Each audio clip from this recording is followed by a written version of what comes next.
Steve Taylor.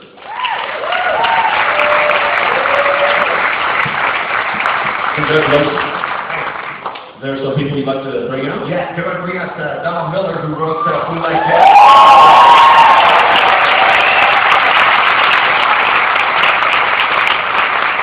And Marshall Allman, who plays Donald Miller.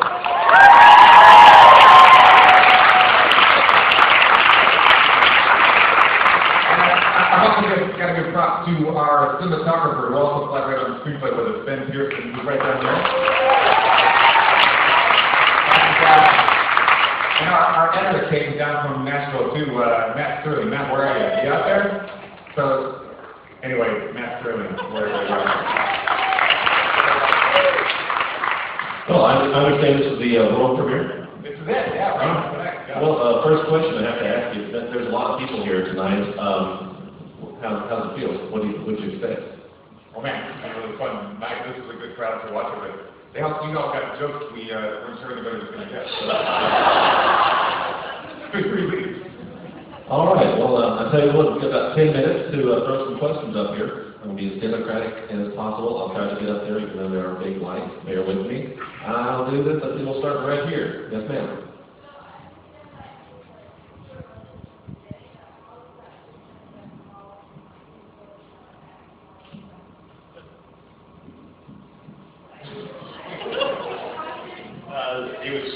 The question was, he was super religious at the beginning, and how is that different from how he was super religious at the end? He was the Pope.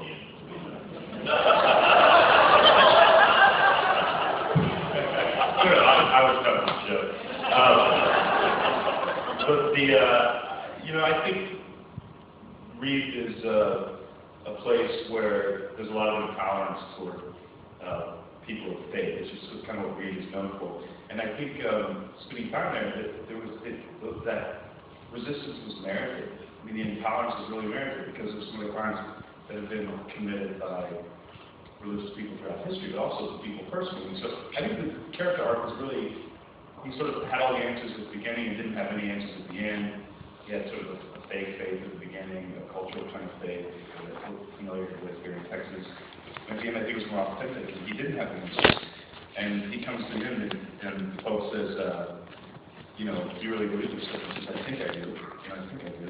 And I think that's a more authentic answer to that answer. So the character arc was slight. It was, a book based on the monologue, so we had to bring that out in action. Okay, who do we got? Right here. Yes.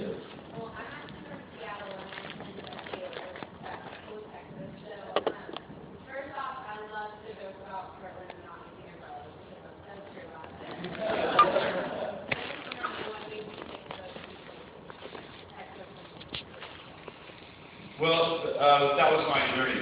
So I grew up in Houston, and I left when I was 21, and then audited classes at Green College, and came from a really Southern Baptist kind of background, and went to the most godless school in the country, and so it was fit for a story. A lot of tension there, which makes it so good. That was the reason it came out of the book. Let's see, anybody from the nosebleed seats up there? Yes, sir, right there in the front. Question for Steve and Marshall. The story describes a really powerful journey of self-discovery. Do you feel like either of you were really influenced by the story once you concluded the entire project? Go ahead, Marshall. Yeah, because, being an actor and being in Hollywood is not always the most comfortable place to have a belief or a faith. So, going in, I definitely identified with wanting to kind of be a closet Christian.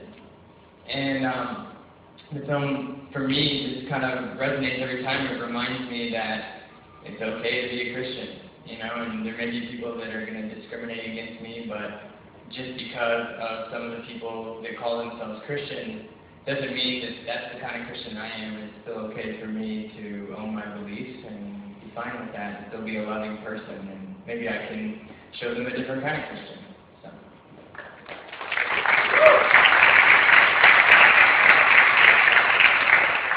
I read the book like 6 years ago, and you know, it's not a book that you put down and think, oh, I see this movie in my head. It's like a collection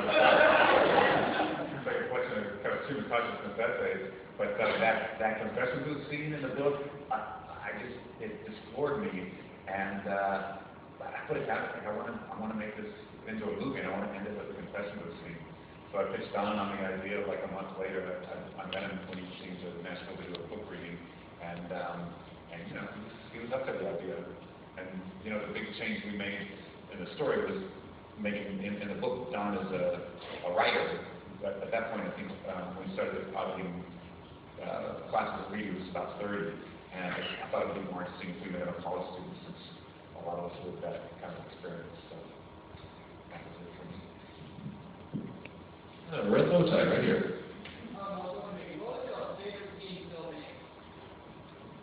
You're going to take that? Well, I tell you what my favorite is, because I didn't know how it was going to come off. Like when the crowning of the Pope happens, you know, and he blows out the white smoke, and then we had this one shot where we had quite a few extras show up, and they all showed up in costume, and it was really cold that night, and we had to get the backdrop of hell to drop when confetti cannons went off, when the Pope raised his hand, and when the crowd cheered.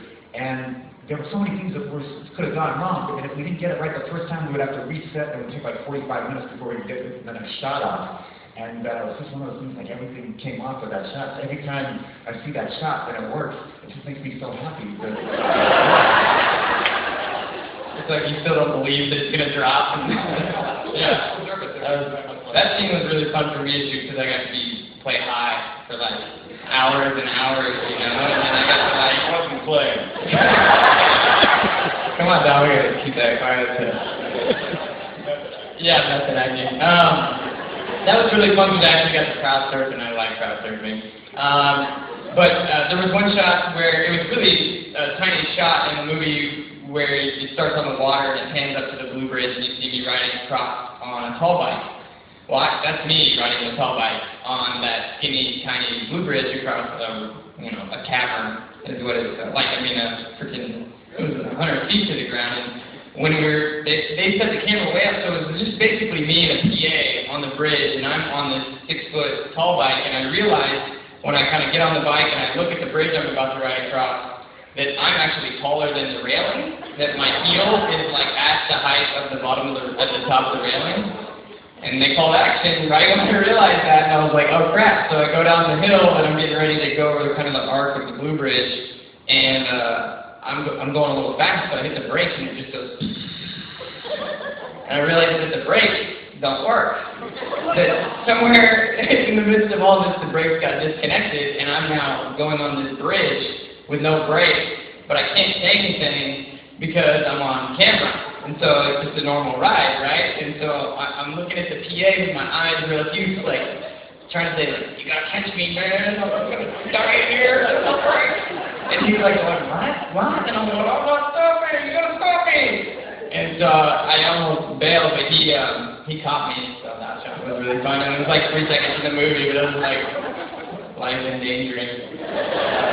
But it was, we had good insurance on the film, it was all really amazing. Sorry. We had a couple of good stand-ins to take their places. Oh, sure. You know what? I don't know what to say about that. My parents are here, man.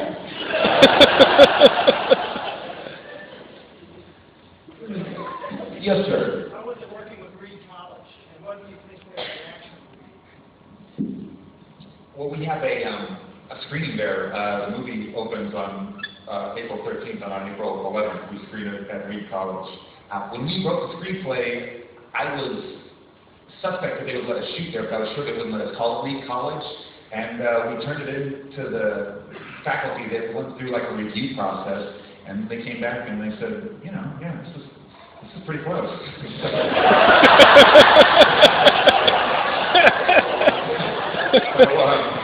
So they not only let us shoot there, but they actually let us call Reed College. They gave us logos and, you know, things to stick on a van and stationery and all kinds of stuff. So, brownies, yes.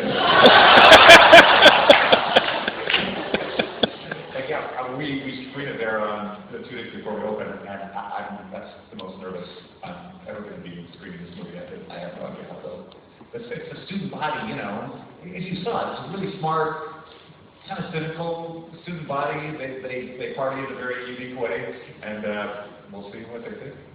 Any predictions? I'm very nervous about that now.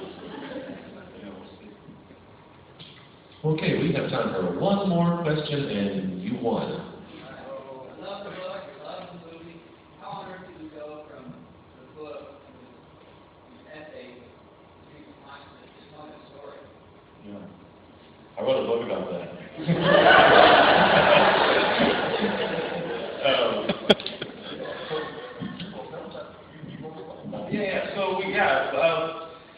Steve approached me in Nashville, as he said, and I've been approached for film rights before, but really never saw it as a movie either, unless we fictionalized a lot to make it work. And these guys, Ben and Steve, were both, from the very beginning, they started saying, well, we have to do this and change the story a little bit, and that's what I wanted to do. I wanted, if it was going to become a film, I wanted to kind of obey the Robert McKee, formula of storytelling. But I didn't get booed. But so we did that. So we began to adapt it. We began to play with reality. Until honestly, I don't think we ever thought of Don by the end of the writing process. We never thought of Don as really me. I mean, there are Penny's very real. I'm very real. Our relationships work exactly like that. The confessions would happen. Reed College actually has a pope.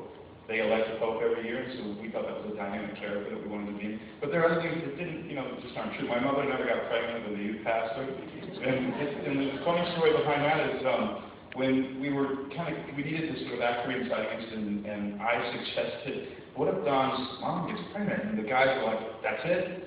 It's perfect, and then I realized, oh, I have a mom.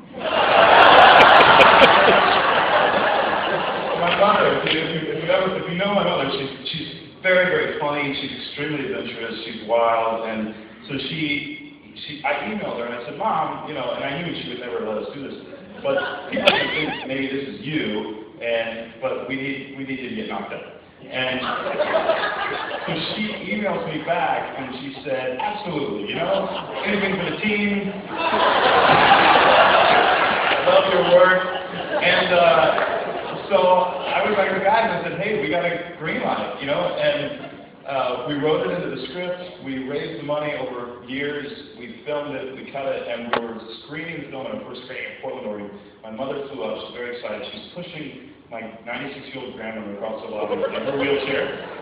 And I just kind of stopped. 500 people are streaming into this theater in downtown Portland, and I said, hey, Mom, by the way, thanks for letting us kind of play with the facts of reality. And she said, what do you mean? I said, the part where your character gets pregnant with the youth pastor. And she just looked at me and she said, you were serious? So it was 2 very uncomfortable hours, followed by what would be 2 very uncomfortable years. So we had to play with some things. Well, congratulations, gentlemen, and thank you for coming.